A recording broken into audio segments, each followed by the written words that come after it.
Em nome do Pai, do Filho e do Espírito Santo. Amém. Palavra da salvação. Querido irmão, querida irmã, a própria Escritura diz de si mesma: a palavra de Deus é viva e eficaz, é mais penetrante do que qualquer espada.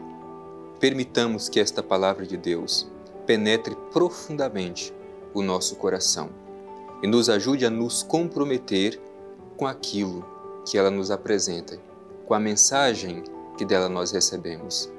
A palavra de Deus é a regra de fé para nós que cremos. Deixemo-nos ser guiados por ela.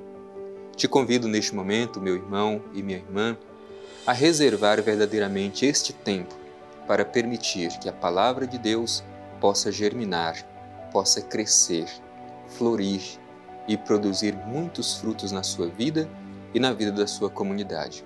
Vamos escutar com bastante atenção a mensagem da palavra de Deus dirigida ao nosso coração.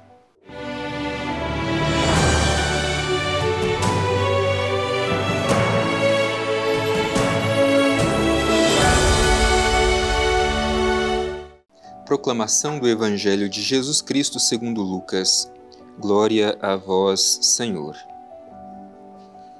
Erguendo então os olhos para os seus discípulos, dizia: Felizes vós, os pobres, porque vosso é o reino de Deus. Felizes vós, que agora tendes fome, porque sereis saciados. Felizes vós, que agora chorais, porque haveis de rir.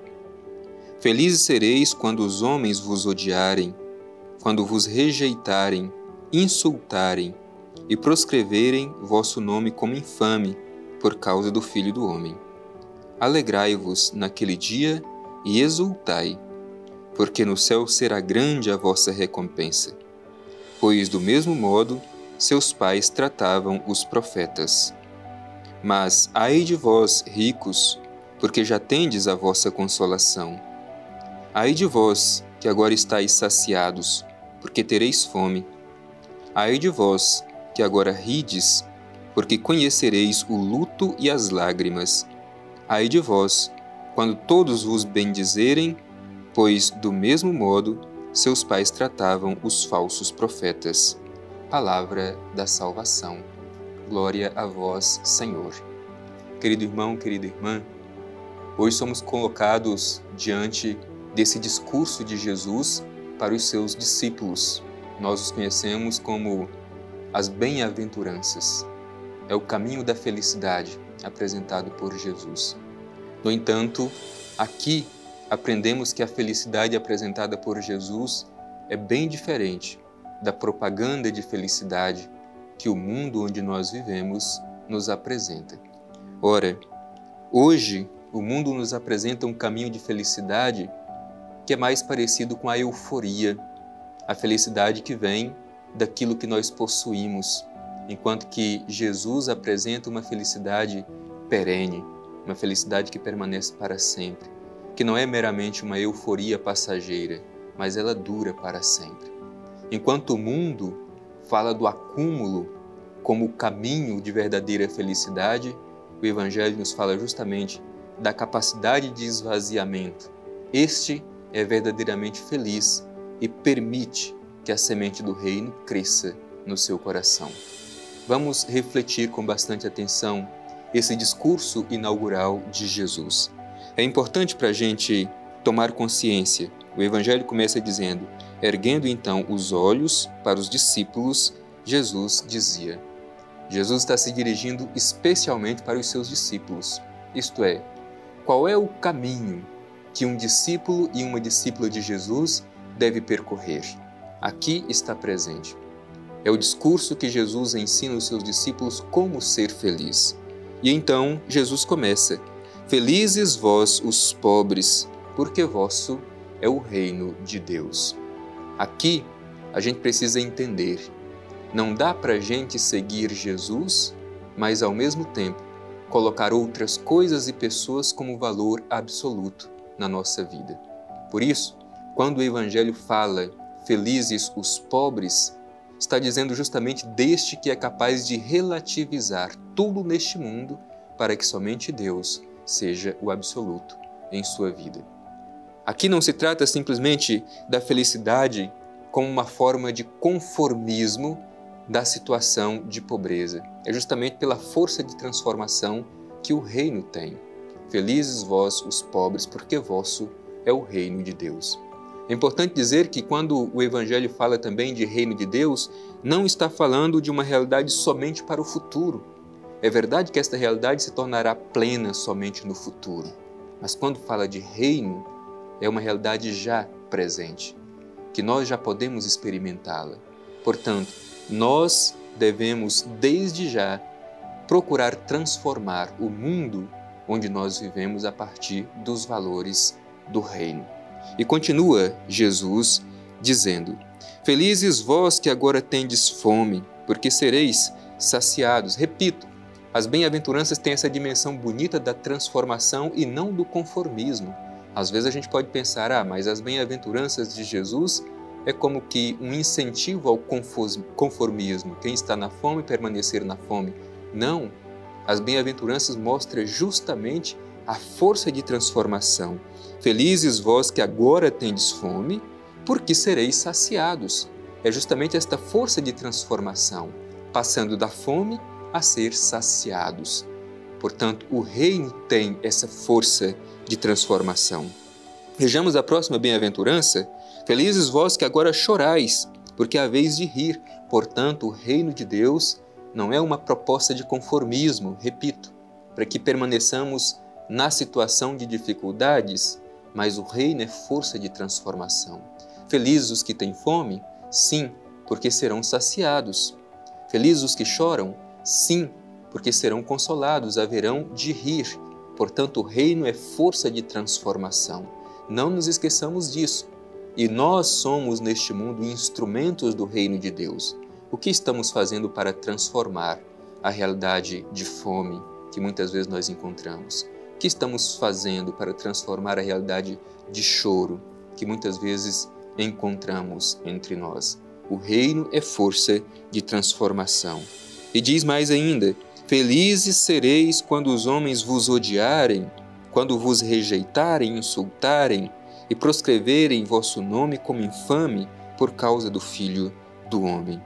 Muitas vezes a gente pensa que seguir Jesus, construir o reino de Deus, é garantia de vida tranquila, sem nenhuma dificuldade. Não. A felicidade cristã é justamente a nossa capacidade de, às vezes, suportar os insultos, o ódio, a rejeição e permanecer firme. Esta é a verdadeira felicidade. Portanto, a felicidade cristã não é somente uma euforia. A felicidade cristã é o próprio Cristo. É Ele a verdadeira felicidade. É Ele que deve permanecer sempre em nosso coração. É com esta felicidade que a gente suporta insultos, ódios, rejeição, perseguição, tudo aquilo que muitas vezes poderia ser motivo de nos fazer desanimar.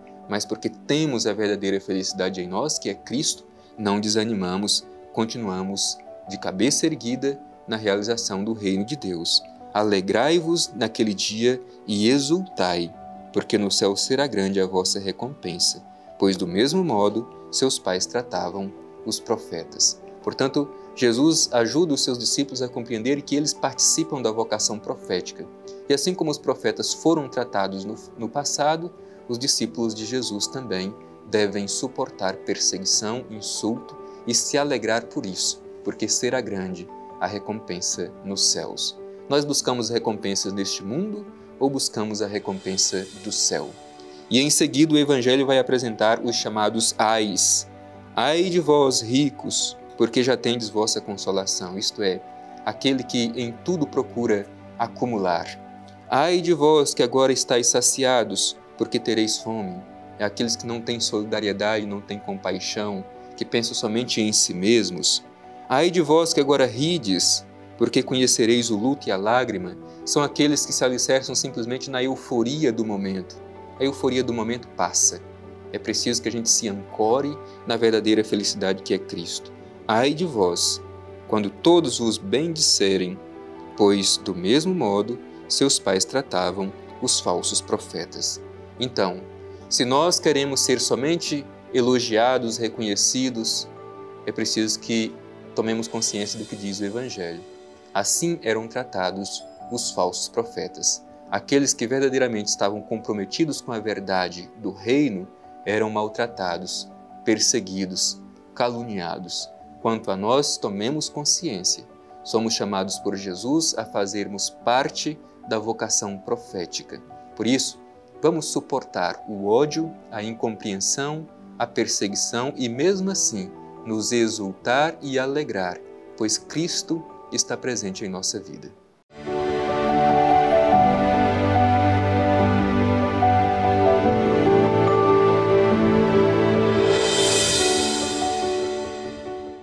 Cristo é a nossa verdadeira felicidade. O Evangelho de hoje nos apresenta o caminho da bem-aventurança, o caminho da felicidade cristã, muitas vezes na contramão daquilo que o mundo nos apresenta como caminho de felicidade. Mas nós queremos, com muita coragem e entusiasmo, percorrer este caminho, sem perder o ânimo, pois sabemos que Cristo está presente em nossa vida e com Ele, mesmo que venham as dificuldades, não perderemos jamais o entusiasmo missionário. Dirijamo-nos ao Pai Eterno e façamos a nossa oração cheios de confiança. Divino Pai Eterno, te pedimos no dia de hoje a força, a coragem para realizarmos sempre o Teu reino de amor.